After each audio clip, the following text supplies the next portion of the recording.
Tu veux bien faire, voire même très bien faire. Tu passes du temps à vérifier, à anticiper et à tout cadrer.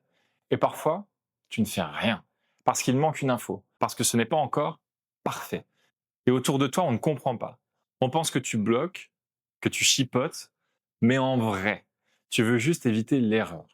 Et ce besoin de rigueur, s'il devient un frein, peut te faire passer à côté de l'essentiel.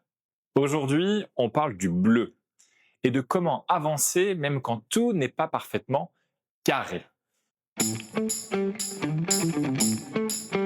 Le bleu, c'est le style de la précision, de l'analyse, de la justesse. Tu veux comprendre avant d'agir. Tu aimes les règles, les cadres et les repères clairs. Tu veux faire les choses bien pour éviter les erreurs, les reproches, l'imprévu. Mais ce besoin de bien faire peut te piéger. Tu repousses les décisions. Tu bloques face à l'inconnu. Tu restes seul dans ta tête au lieu d'avancer. Et ce n'est pas un manque de volonté. C'est juste que tu veux éviter de mal faire. Prenons un exemple concret. Avec un père entrepreneur que j'ai accompagné et qui me disait « Je préfère ne rien lancer tant que je ne suis pas certain que tout est carré. » Résultat, des idées qui s'accumulent sans jamais voir le jour, des opportunités ratées et un entourage qui ne comprend pas ce que t'attends exactement. Ce qu'il a mis en place, c'est une règle simple. Mieux vaut agir à 80% prêt que rester à 0% fait.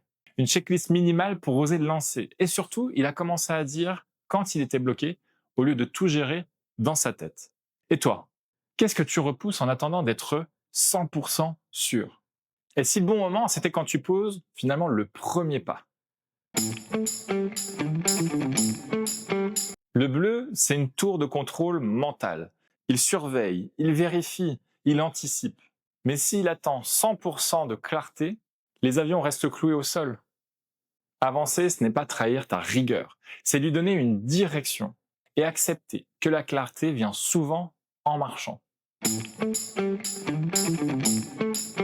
Maintenant, je t'appelle à passer à l'action. Pendant 24 heures, repère une action que tu repousses, un message que tu n'oses pas encore envoyer, une décision que tu attends de mieux sentir, un projet que tu bloques par peur de mal faire.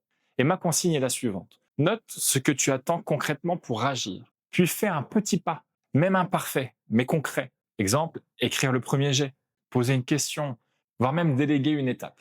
L'objectif ici va être de sortir du mythe de la perfection, de créer du mouvement même si c'est flou.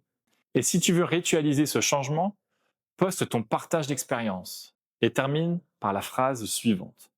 Je choisis d'avancer même si tout n'est pas clair parce que la clarté vient en marchant. Ton besoin de rigueur est une force, mais quand elle devient une excuse pour ne pas bouger, alors tu finis par t'enfermer dans un cadre sans action. Tu n'as pas besoin d'avoir toutes les réponses. Tu as juste besoin de poser un pas, puis un autre, puis un autre. Et ce pas, tu peux le faire dès aujourd'hui.